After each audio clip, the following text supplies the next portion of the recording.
On est dans une période qui est très politique, mais il a raison, Charles, est un peu anesthésié là par la force des choses. Alors qu'on devrait être en plein débat, on devrait être en pleine confrontation d'idées. Alors les Français ont tranché, faut le reconnaître. Lors du deuxième tour des élections législatives, il y a eu le jeu des désistements, du barrage, des castors, de ce que vous voulez. Mais, bah oui, c'était ça. En attendant, il y a une formation qui est quand même arrivée un peu plus devant que les autres.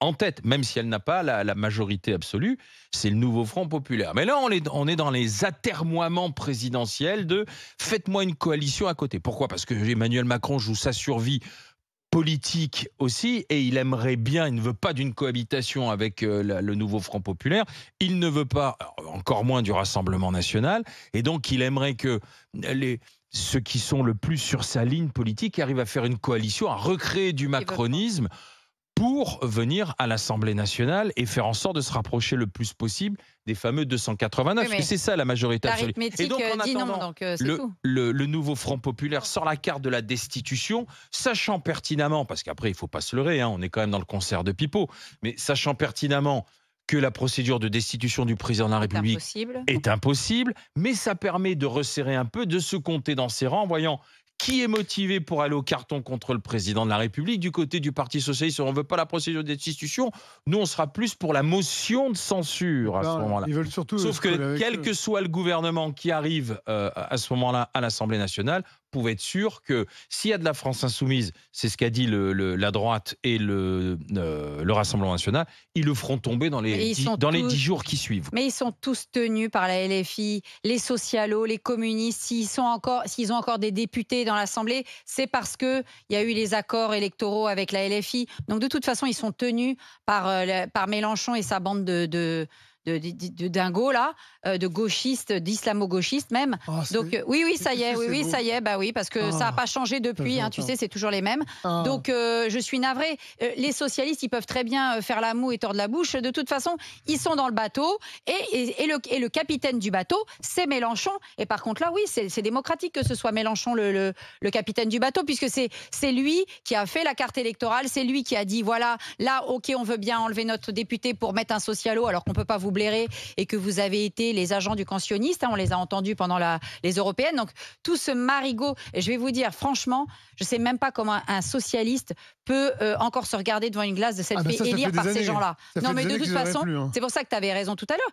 Ils ont été élus uniquement pour pouvoir aller à la soupe, pour pouvoir aller bouffer au restaurant de l'Assemblée et pour pouvoir s'engraisser sur le dos du contribuable. C'est rien d'autre. Qui viennent pas nous parler de l'intérêt général, de la mission la plus grande qui soit, la France, gna gna. Ils s'en foutent. Et si, puisqu'il y a la plateforme programmatique, justement, pour revenir sur la réforme des retraites, pour aboutir au SMIC à 1 600 €. C'est pour ça qu'aujourd'hui, celui qui donne le là, c'est Monsieur Mélenchon, qui d'ailleurs n'est ni élu ni rien, il est même plus élu ni rien. Comme Madame Castet.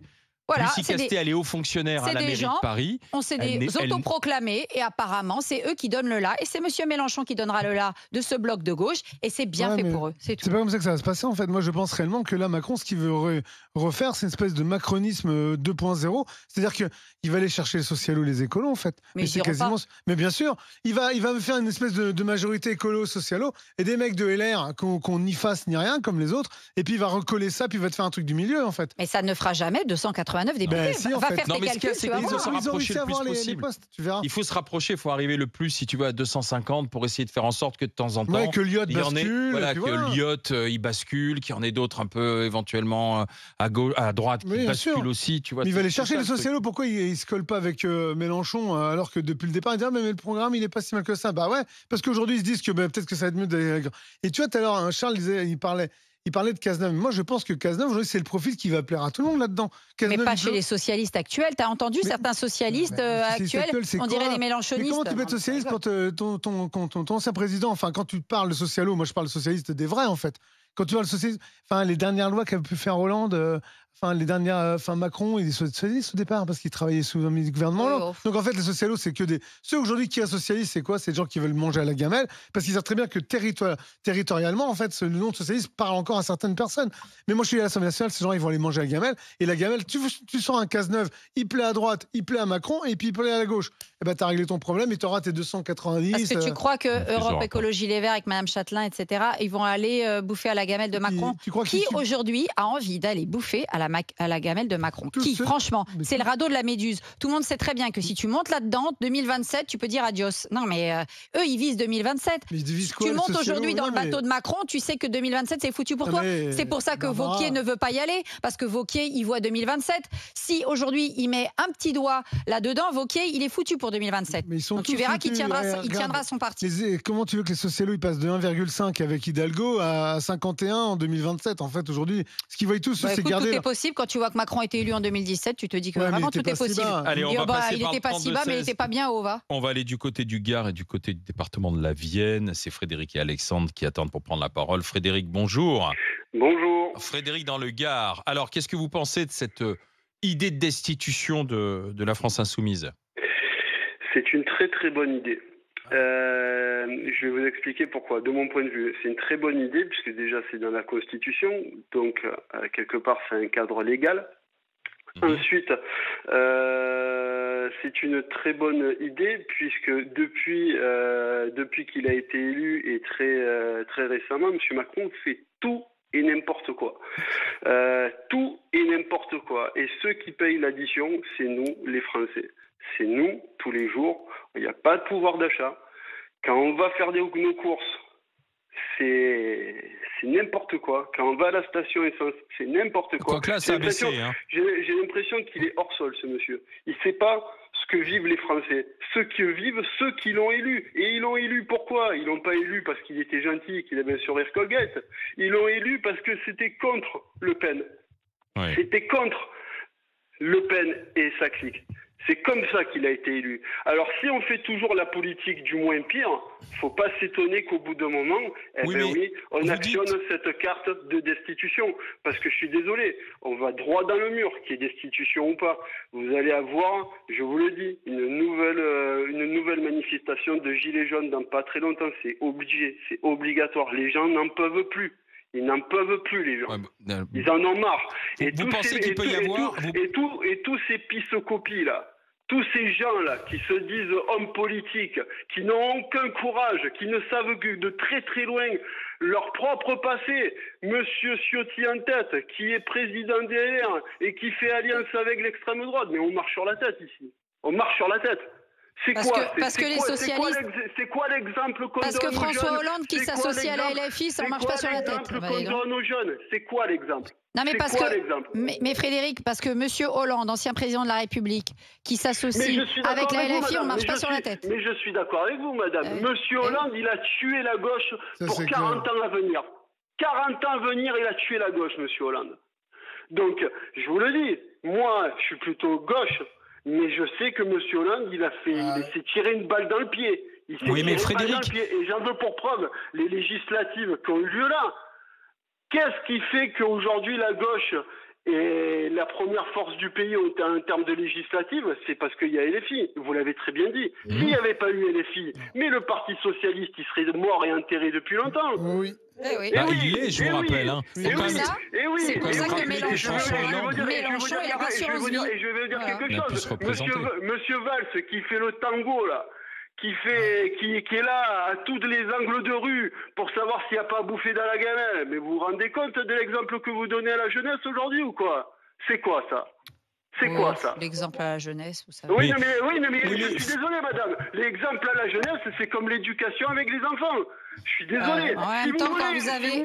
Si vous voulez que ce pays marche droit un jour, qu'il y ait une réelle démocratie, parce que je suis désolé, hein, on est dans une démocratie, mais dans une démocratie, mais très très lointaine quand même. Hein, en même temps, vous êtes allé voter, Frédéric. On n'est pas en Iran, hein, encore. Hein. Non, mais parce que là, tout le monde se met vent debout parce qu'il y a un article de la Constitution qui prévoit qu'on peut destituer, en tout cas on peut faire la démarche de destitution du président de la République. Et en quoi ça choque? Est-ce que M. Macron, depuis qu'il a été élu, et plus récemment, depuis qu'il y a un gouvernement fantôme qui s'occupe des affaires courantes, mais pas que des affaires courantes, qui est député, mais aussi ministre, qui s'arrange à droite, à gauche. Mais vous vous rendez compte de l'exemple que vous donnez dans ce pays ou quoi? Et de l'exemple que vous donnez à l'international? Mais honte à vous. Mais honte à vous. Je suis désolé. Moi, je fais ça dans mon boulot, mais je vous garantis qu'il n'y a pas 24 heures qui se passent avant que je reçoive un coup de téléphone. Et c'est normal.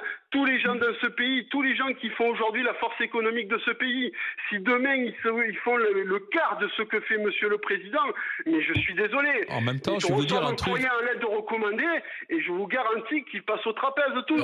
Je vais vous dire, Frédéric, en ce moment, les forces économiques, ils sont pas mécontents.